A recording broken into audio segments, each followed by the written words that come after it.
Learning intention. I can integrate dialogue in narratives to convey character and advance action. Using dialogue in narratives is an excellent tool to build a reader's understanding of each character, move the storyline along, and create an atmosphere. First, let's look at how to use dialogue to develop a character. We know that Beth is determined, brave, and more confident than Tom. We know Tom is quite a nervous character who shies away from taking risks. So let's portray these traits in dialogue. I don't know why we're the ones who have to take Toby out all the time, complained Beth, turning towards the beach, with the lead in her hand and Tom trailing behind, still zipping up his coat.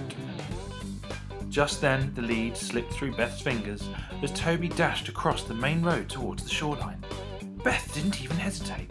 She ran straight across the road in pursuit of the rogue dog. "Watch the cars!"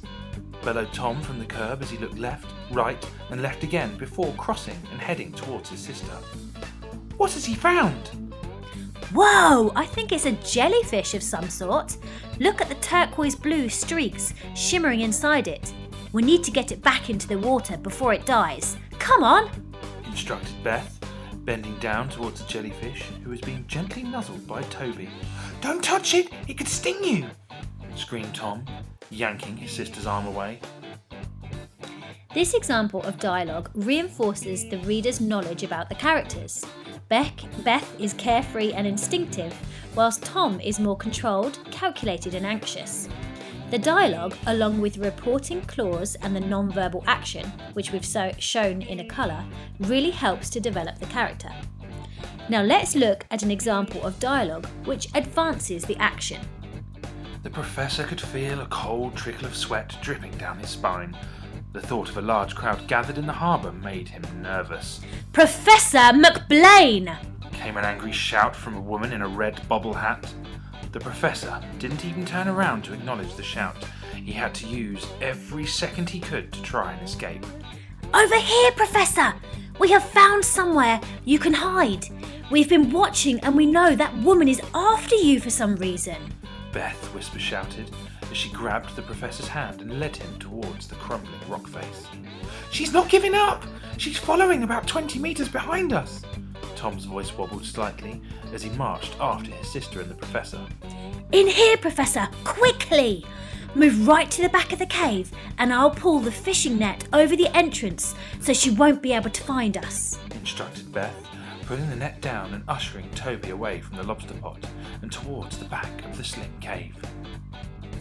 In the extract, the dialogue has moved the action forwards, whilst providing enough detail so the reader can still follow the storyline and create an image in their heads.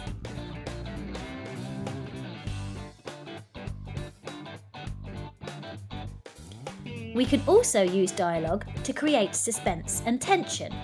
Let's look at one final example. "She's right outside the cave!" squealed Tom, grabbing Beth's elbow. "Just don't move and try to calm down. I can hear your heartbeat from here," whispered Beth out of the side of her mouth, whilst keeping her fingers gripped tightly around Toby's collar. "She's looking this way!" Tom mouthed to his sister, whilst Toby let out a deep, low growl. Beth raised her finger to her lips, urging her brother to keep quiet. Achoo! Beth let out a huge, echoing sneeze. Their cover was blown.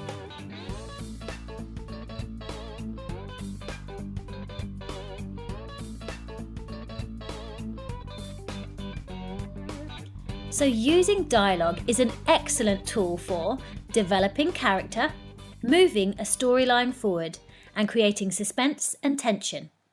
It's good to have pockets of well-written dialogue in amongst descriptive narrative.